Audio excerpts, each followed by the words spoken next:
Hello, QPR fans, players, TV, Honeway, DJ Ranger back in the place once again with an exclusive QPR staff member interview. This time with the one, the only Mr. Joshua Scott.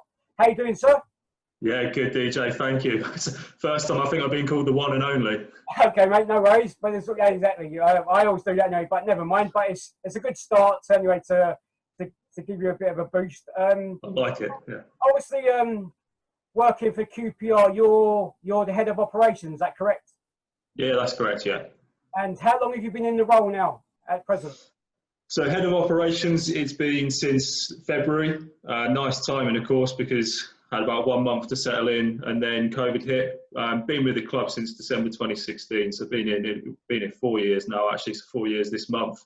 Okay. But yeah, changed roles a few times, changed sort of responsibilities a few times, and now head of ops this year. Okay. Is that something you've done in previous work life, Joshua, or is it totally something out of the blue that you've changed roles or changed kind of job description? Yeah, so football obviously is new. Joined 4 years ago. Football was new. It's very different to anything you do outside. I was in property and facilities management in a slightly less boring world in banking. So looking after buildings, looking after office and the staff inside them. That translates to the stadium. You know, looking after the staff, looking after the property. You know, the maintenance, the building management, all the stuff that goes on. But got interested in match days, the running of match days, you know, the stewarding, security, training ground, academy, everything you can get involved in. So went from just looking after the building to sort of management of people and match day and everything like that to go with it. Okay, there's quite a lot then involved in the role itself, I assume. Yeah. Maybe long hours and stuff to try and sort different things out. And obviously, Yeah. other people to come back with an answer for yourself. Then it's a ripple effect on other people, which you're heavily involved with at the club and stuff. I mean, obviously, like you were saying previously, you worked in buildings. It's a similar thing, obviously, working at a football ground, but with more people, I suppose, and more involvement to a degree, I suppose. Is that correct? Yeah, so I think when I first joined, the big change is, you deal with office buildings. So I looked after a number of properties around the country, but they're a bit soulless. It's where people go to work. Then you get this stadium that people have been coming to for 50, 60 years, it means a lot to people. It's got a heart, it's got character, it's got quirks, it's got leaks, it's got all sorts of things. So it's a completely different environment. So you sort of turn from being a bit of a person behind the scenes, no one sort of knows too much on what you do. So then, you do have to start integrating with fans. Fans will contact you about what's going on with the stadium. I have to mention it quite early doors. Ellerslie Road toilets, water pressure in Ellerslie Road toilets. Those are the stuff that you get. As I say, that was the first insight, and so that's progressed. As more and more things have come onto the plate. Okay. I suppose obviously from your previous work and now you're doing it, it's still controlling buildings and people, etc. and so forth, and more knowledgement, because obviously you may move on again in years to come to another job. Obviously stepping up the ladder each time possibly and gaining more knowledge on different aspects of the work you did. But with regards to Ellerslie Road, yeah, the toilets are a nightmare. I sit in the Y block, so but obviously the ground is tight and compact, and it's always been that way. It's a bit mad because like you're trying to go to the toilet, it's queuing for the food, and it's limited space, and hence why the club do want to move as such to try and improve every aspect as such. Whether that happens, we have to wait and see on that. But with your job role at QPR, obviously you say you deal with the building itself, the people, the fans. Obviously, you get involved at the training ground or whatever, and other aspects. What's it like doing that? I mean, obviously, if you could give us an insight into like your roles as such, just briefly, if you can. Yeah, it might be interesting, especially with the new training grounds. I can't talk about a new stadium because we're in exactly the same place we were a year ago. As Lee's talked about a lot, we're waiting on the council, we're waiting on everything else. But I think the training ground's a good point because you do see a lot of fan feedback, a lot of people sort of saying what's going on with training grounds, what are the club doing, and there is a lot of work that goes on behind the scenes to get those things sorted. So it's nice that we can finally start communicating what we're now going to do with Hester and the plans that we've got. It was years of work that's gone into that. Different options that we've had, different attempts that we've gone through. but you know, it's quite nice. If I'm honest, you know, you every day is going to be different in operations. So say Monday you might be sorting stuff out of the stadium. Tuesday you can be helping out with stuff down at the academy. Wednesday you can be down at the training ground. So you're always moving around. With COVID, my role, I always get the sort of less exciting things come on my plate. So I've had to be what's classed as the COVID-19 officer for the club. So, you know, ensuring that everything's going on at the training ground from when the players return in May, making sure, you know, all the training sessions and everything's works how they should be. Same with the academy. They came back on board in sort of June, July time. And so now at the stadium, behind closed doors games and fans returning. So, you know, you get a bit of involvement in all areas, which is nice as well. You know, you get to link up with, whether it's Les and the guys at the training ground, Alex and the academy. You might also get involved in different stuff at the stadium. So it's pretty interesting, pretty varied. Yeah, as you said, it's pretty varied. I mean, you know, people go to work 9 to 5 or whatever hours they do. Obviously nowadays it could be 24 hours. You know, it's 24-hour living time and work time for people around the world and stuff. Yeah, rather than just doing one kind of job all the time, even though it's your job and whatever else, I suppose doing different aspects and gaining knowledge of it is great because it's so different, as you say. And rather than being stagnant in the same role and you might get fed up of it and then you might move on, at least you're doing various different things, even though it's QPR related because it's to the club, whether it's training ground, the ground. The ground is old and derelict, as you know. Well, I wouldn't say derelict, but it's not compared to the new grounds of today. I mean, I think if it was derelict, I might not be in a job anymore. So yeah. I mean, to some fans it may look that way, but it's obviously I don't know if it's past its sell by date, but you know, it's old compared to other grounds that we see out there now. But I'm hoping if they do move to a new ground, that they kind of keep it the same format, as close to the pitch as possible. Because all these new grounds that they're building now, even though it might be nice and flash looking, and it's soulless. A lot of them, the atmosphere is gone. It's you know, at least with QPR, it's you know, you still. I mean, obviously not at present because obviously COVID and stuff. Hopefully on Saturday we'll get a bit of atmosphere back in the ground and hopefully help the team improve on their results as such. Coming to QPR, looking around the ground, what did you think of it in general? Yeah, you're right. QPR is old school, but that's what people love about it. So, you know, it's tight. If the atmosphere gets building in there, you know, there's not many others that compare to it because you're so close to the pitch. Yeah. So for us, replicating that at a new stadium is one of the first thoughts. How do we make sure that we're not going to be, you know, we're never going to put an athletics track around the pitch. You know, we're never going to sit people far away. There will be some changes because of how old Loftus Road, you know, Kind Prince Foundation Stadium is. The pitch is a little bit smaller than it should be. You know, won't go into too many technical details, but you're meant to have a pitch of a certain size, and then we sort of almost get a dispensation because we can't increase our pitch size. You know, it's the way it is. Ellerslie Road, I mean, you're 2 metres away from the touchline. You can't really have that in a new build stadium, but you can try and get as close as you can, you know, with modern building regulations and everything else. So, you know, people moan about the leg room, rightly so. You know, I'm over 6 foot, and how you sit in the seats for a long time is beyond me. Sort of, you know, you sort of banging your knees constantly. In Ellerslie Road is a good point. I think you either go to the toilet or you go to the food kiosk. You can't do both because of the queues that are in there. So, you know, there's things that do need an upgrade. There's things that do need to change, and obviously we need something that's 365 days a year so that we can be doing conferences and events, keeping the income coming in. But at the same time, you don't want to lose that thing that's special about the grounds. And I've been to Brentford recently. You know, I've been to some newer stadia, and you do lose what is the essence of the club in terms of, you know, where it is, what it's like, and it's difficult to replicate. But that's what we want to do. But yeah, in terms of first thoughts, I thought it was great. You know, I turning up at Loftus Road, as it was called at the time, you know, and it's still obviously going to be called to Loftus Road to a lot of people. But corners filled in, you know, it just feels like you're walking into something that I think if you're an away player, you look at that and you think there's nowhere to escape here. You know, when you've got corners of grounds, you know, all this sort of stuff, people sit far away, that's fine. But if you've got someone who can sort of almost tap you on the shoulder on Ellerslie Road and wind you up a little bit, it must be intimidating. So yeah, it was. Yeah, that's one of our points. I think when the team are playing well, I mean, obviously, like, you know, in general, I think it's so close to the pitch. Players who maybe never come to the ground before, but I'm sure most have anyway. But you know, and if it's a full house and we're playing well, and, you know, we're getting behind the team as well, it must be intimidating. I mean, obviously that's a big point. I mean, the only other ground I thought similar to ours was West Ham, like when they were at Upton Park. That was quite close to the pitch, not as close as what we are, but very similar. Are you a football fan yourself, Joshua? Do you? I am a football fan. Yeah, I am a football fan. So for my sins, born and raised in Ipswich. So, you know, always will be my home club.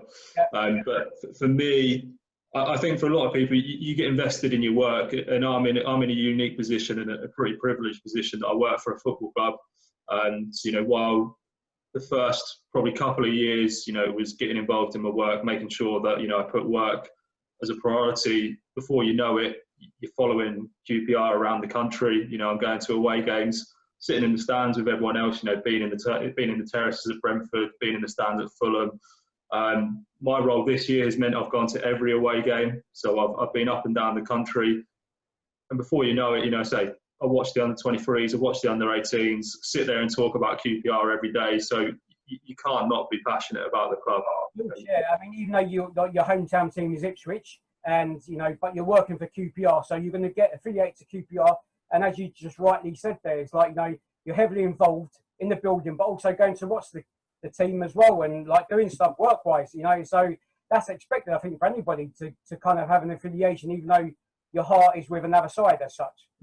Yeah, and if you imagine, if you work for a business, you want the business to do well. You know, the better the business does, the more likely, you know, your life gets better and changes. So, you know, if we went to the Premier League, money to spend on facilities, money to spend on things behind the scenes, IT systems. So when they're winning, not only does it make it, you know, a better atmosphere around the club, because it is noticeable. So we're not in the offices. You know, you can see I'm at home, but we're not in the offices much. Operation, we have been to set up a stadium, but normally under normal times, you know, Monday morning, if the team's won or lost on a Saturday, the atmosphere around the offices is noticeable. So if we're winning, everyone's on a bit of a lift. You lose it, everyone's on a bit of a low, and that's the thing, you know. So you go on a nice winning streak, the phones are ringing, people are buying tickets, people are booking hospitality boxes.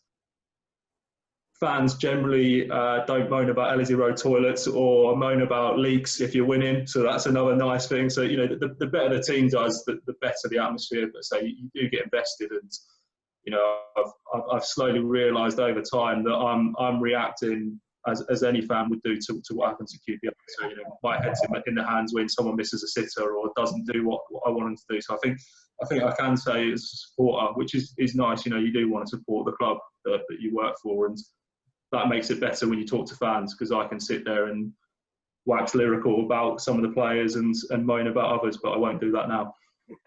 Yeah, I mean, it sounds like an interesting role or roles you have within the club, Joshua, since you've been there. And I mean, are you enjoying it? I mean, are you enjoying it? Or, I mean, obviously you're going to have some like intense times doing stuff at the club. I'm sure you're going to have easier times as well. But overall, since you've been at the club working there, have you enjoyed it in a sense of like what you're doing? You're gaining more knowledge of, like, you know, dealing with other aspects of building work and stuff like you had before? Yeah, I love it. So there's two aspects. There's one, the personal aspect, and my sort of career and where I've been has changed drastically thanks to QPR. You know, so I came in with a bit of responsibility for buildings, and now I head up the operations and get to look after such a range of stuff. So personally, it's been fantastic. But you know, people have asked me questions. You know, so I have moved up positions a few times, and people will say, you know, what's next? What do you look to next? And for me, actually, I love being at QPR because, you know, you take this week, for example. Normally, we've got a couple of hundred of members of casual matchday staff. That's your turnstiles, you know, your steward, medical, all these different people, and I will know all of them by name. Whereas you go to another club, bigger club, different things, you know, you don't get to have those knowledge. So when I'm booking in staff this week, I'm texting people, I'm emailing people, and I get to, you know, I know everyone, and that's the nice part. It's quite a family feel. The staff upstairs is the same. You know, we're quite close knit, and you get to meet some incredible characters. You know, a couple of the stewards that we have, I'll name, you know, Tom Hyatt has been here since, I looked at the paperwork the other day, I think it was 1965. Tom Hyatt, one of the stewards, joined us. You know, a couple of people had been with us since the 70s, and the stories that you'll get from them, you know, about the days in the 70s and the 80s, the stuff we went through in the 2000s with the administration, where everyone had to pull through together. Yeah. And that's what I like, you know, in terms of, you come in, you chat with people, and you chat with fans, obviously, like we're doing now. But I walk around the stadium on a match day, grab a few minutes when I can, chat to people, and that's the nice thing. I think at different clubs, that's not going to be there. You know, you go to some clubs and they don't have that sort of close-knit bonds. And W12, West London, you know, I never knew there was such a community there, and the stuff that Community Trust and everyone else has done, you know, that's made me a big fan of the area as well as the club. Well, as you said there, Joshua, I mean, like, you know, even going back, you know, the club's been a community club for years. I mean, obviously, we're not the biggest supporters, as you know yourself, but for what we do in the communities, like as you said about Andy Evans and the teams and stuff, and the club in general, speaks volumes, even with Grenfell and, you know, stuff like that. I mean, you know, obviously you're going to be supporting all these different things because that's part and part of football, really. But yeah, it's a big community club. I mean, every club's going to have their communities as such, but I don't think no one touches QPR, to be fair, in that sense. No, just not on the community side, and that's something we see. You know, whether it's Grenfell, whether it's the support, you know, that we've done recently with COVID and getting things out, it's a different club. There's not many like it. And with regards to the COVID scenario compared to normal times of going to football games, how has that impacted yourself and people that work behind the scenes at the club? I mean, obviously, less people around the building. Obviously, you know, you're only with players predominantly, or maybe not yourself, but other people. But yourself, your own actual roles that you do. I mean, obviously, it must be an eerie feeling that not having the fan base at the ground, kind of thing. You know. Yeah, you've got two aspects, of course. So you've got the normal working day, and then you've got the match day. So I remember it because it was Saturday the 14th. We were meant to play Saturday 14th of March. We were meant to play Barnsley. Thursday 12th of March. We're sitting around there. We're having a management meeting talking about what do we do about Barnsley if you know, a fan comes in with COVID, anything. Someone actually knocked on the door and said, "Have you seen Sky Sports News? They're saying EFL's been postponed." So we found out at the same time Sky Sports News had it on. It was a bit surreal, and I'm sure anyone who's working in a business, in offices and all that sort of stuff had the same thing, where that Thursday afternoon, the next Friday morning, we're saying, okay, we'll go work from home. But I think everyone thought, you know, a few weeks, maybe a month, 2 months at the most. So see you all in a month or so. And, you know, now 9 months later, yes, we've got people in the office at the moment getting ready for Saturday. People down at the training ground have been back since early May doing training, but, you know, you haven't had that regularity. Some people have just been working from home throughout. You know, if you're working in finance or if you're working in HR, you might have come in, picked a bit of paperwork up, done a few bits, but, you know, you'll be working from home largely. So we've kind of lost a bit of cohesion. We've lost a bit of that closeness that we have.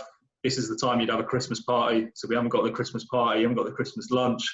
So it's difficult, but everyone's in the same situation, of course.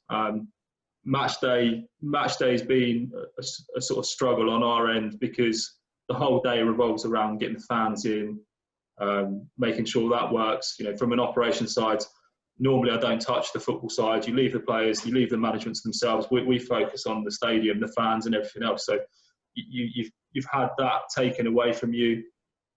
When we did start back up behind closed doors, you know, we had 25, 30 people working on a match day. You know, then you had media. You probably had about 100 people in the stadium, but only about 30 members of staff on an operations side. So you're losing all of those people that you normally have.